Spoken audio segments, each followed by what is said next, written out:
सिन्नर शहर व परिसरात अतिवृष्टी होऊन अवघ्या 2 तासात सुमारे 165 मिलीमीटर विक्रमी पावसाची नोंद झाली। त्यामुळे राज्याच्या सत्ताधारी व विरोधी पक्षांच्या नेत्यांनी सिन्नर व परिसराचा पाहणी दौरा सुरू केला असून सोमवार दिनांक 5 सप्टेंबर रोजी शिवसेना आमदार तथा विधान परिषदेचे विरोधी पक्षनेते अंबादास दानवे यांनी माजी आमदार राजाभाऊ वाजे, युवा नेते उदय सांगळे समवेत तालुक्यातील ग्रामीण भाग व शहरातील नुकसानीची पाहणी केली। गुरुवार दिनांक 1 सप्टेंबर रोजीच्या रात्री झालेल्या मुसळधार पावसामुळे शहरासह तालुक्यातील ग्रामीण भागात ढगफुटी सदृश्य परिस्थिती निर्माण होऊन मोठ्या प्रमाणात नुकसानीचे चित्र पाहावयास मिळत आहे। अनेक गावांचा संपर्क तुटला आहे। गावांना जोडणारे रहदारी पूल देखील वाहून गेले आहे। अनेक ठिकाणी शेतात पाणी घुसून शेत पिकांचे मोठ्या प्रमाणात नुकसान झाल्याच्या घटना घडल्या आहेत। सदरील नुकसानीची पाहणी गेल्या 2 ते 3 दिवसापासून राज्य सरकार तथा विविध पक्षातील नेत्यांकडून होत आहे। प्रशासकीय अधिकारी देखील दररोज सिन्नरला भेटी देत आहेत। सोमवार दिनांक 5 सप्टेंबर रोजी विधान परिषदेचे विरोधी पक्ष नेते शिवसेना आमदार अंबादास दानवे यांनी तालुक्यातील सोनांबे या गावातील नुकसानीची पाहणी केल्यानंतर शहरातील सरस्वती नदीकाठी वसलेल्या नागरिकांच्या नुकसानीची पाहणी करत शहरातील व्यापारी वर्गाची देखील चौकशी करून अपना गॅरेज परिसरातील नुकसानीची पाहणी केली। यावेळी त्यांच्या समवेत माजी आमदार राजाभाऊ वाजे, युवा नेते उदय सांगळे, जिल्हाध्यक्ष विजय आप्पा करंजकर, दीपक खुळे आदींसह शिवसेना पक्षातील कार्यकर्ते, पदाधिकारी आदी उपस्थित होते। एस न्यूज साठी रोहन भावसारसह ऋषिकेश घोलप।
साहेब, आज आपण पाहणी केलेली आहे सिन्नरच्या परिसरामध्ये, काय स्वरूप? नाशिक तालुका आणि सिन्नर तालुक्यातील काही गावात मी आज जाऊन आलो।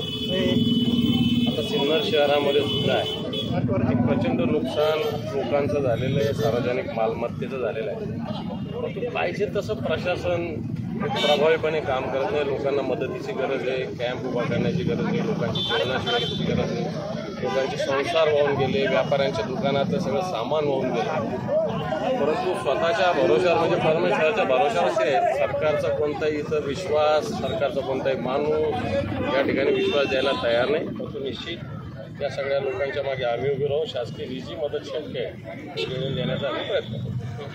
2 दिवसावरही गिरीश महाजन आले होते ग्रामविकास मंत्री, त्यांनी आश्वासन दिलं की सांगितले उद्या पूर्णपणे मदत करण्यात आली, तसं आम्ही देऊ हे करू, मात्र प्रत्यक्षपणे कुठली मदत मग त्याला आता कधी देणार? कारण या सगळ्या गोष्टीला आठवडा लोटलेला आहे. ते उशिरा आले असतील, पण आठवडा लोटलेला असताना आज लोकांना तातडीच्या मदतीची गरज जी काही असेल. अजून पंचनामेच नाही तर मदत कुठून देणार? आता कलेक्टर सांगतात अजून आमच्यापर्यंत पोहोचलेच नाही पंचनामे.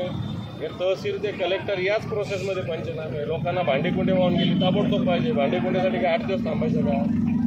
म्हणून या सगळ्या गोष्टी प्रशासनाची ढिलाई आहे. प्रशासनावर सरकारचं नियंत्रण नाही, आणि म्हणून याला सरकारसुद्धा जबाबदार आहे.